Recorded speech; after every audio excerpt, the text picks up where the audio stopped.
ఆయన పుట్టుక నుంచి సనాతన కదా పవన్ కళ్యాణ్. మొన్నటి వరకు నేను బీఫ్ తిన్నాను, మా నాన్న బీఫ్ తిన్నాడు అన్న. మరి సనాతనుడు బీఫ్ తింటాడా? ముస్లిం వేషం వేస్తాడా?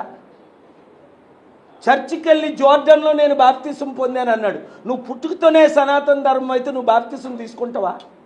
సనాతన ధర్మంని ఇన్సల్ట్ చేయడం తప్ప పవన్ కళ్యాణ్ ఎప్పుడు సనాతన, నా తమ్ముడు ఎప్పుడు సెక్యులరే. ఈరోజు ఏ వేషం వేయాలో ఆ వేషం వేస్తాడు రాజకీయ పవర్ కొరకు. బయటకు వచ్చేస్తాడు బాగుపడాలంటే. లేదంటే దేవుడు ఉన్నాడు, మోదీ కాపాడలేను నిన్ను. గాంధీ ప్రాణం పెట్టాడు కానీ అమ్ముడుపోలా. అంబేద్కర్ ప్రాణం పెట్టాడు కానీ మంత్రి పదవిని కాలుతో తన్నాడు కానీ అమ్ముడుపోలా. ఆ చరిత్రలో ఎన్టీ రామారావు బయటకు వచ్చేసిన తర్వాత, అధికారం పోయిన తర్వాత వేదనతో ఆయన ప్రాణం పెట్టాడు కానీ అమ్ముడుపోలా. వాళ్ళ కోళ్ళు గోటు తీయడానికని మీరు అందరూ పనికొస్తారా?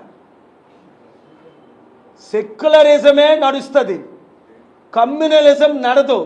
దేవుని ఉగ్రత వచ్చిందా నీ గుండాగి నిమిషంలో పోతా. హిందూస్, ముస్లిమ్స్, క్రిస్టియన్ మధ్య గొడవలు పెట్టకండి. ప్రపంచ శాంతి దూత అయిన కేఏ పాల్దార్ నేర్చుకోండి. ఎన్ని యుద్ధాలు ఆపాను? ఎందుకు ఈ మధ్య నేను మరలా అమెరికా వెళ్ళా? 94లో రష్యా యుక్రెయిన్ పీస్ టాక్స్, మీరు పాత ఫోటోలు చూడండి. ఎవరు తీసుకొచ్చారు? అప్పుడు Yeltsin Russian president, Bill Clinton American president. నేను 3 నెలలు కష్టపడి ఆ యుద్ధాలు ఆపాను.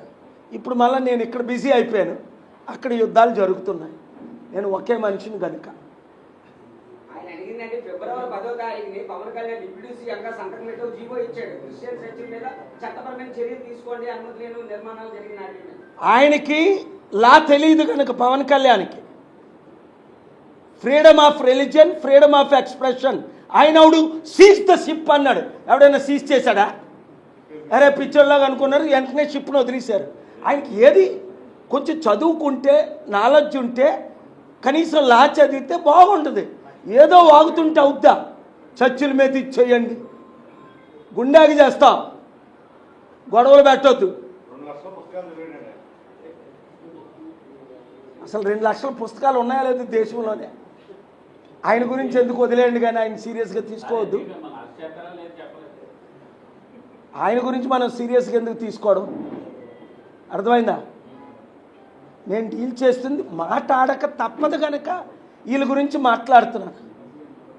లేకపోతే నేను మోదీ, సోనియా గాంధీ వాళ్ళు చేసిన అవినీతుల గురించే నేను మాట్లాడతాను. నా రాష్ట్రంలో అవినీతి జరుగుతుంది, తప్పదు. మీడియా ద్వారా ప్రజల్ని ఎక్స్పోజ్ చేయకపోతే, అరే పాలుగారు చెప్పలేదే, ఎప్పుడు సత్యం చెప్పే మనిషి అంటారని నేను సత్యం చెప్తున్నాను.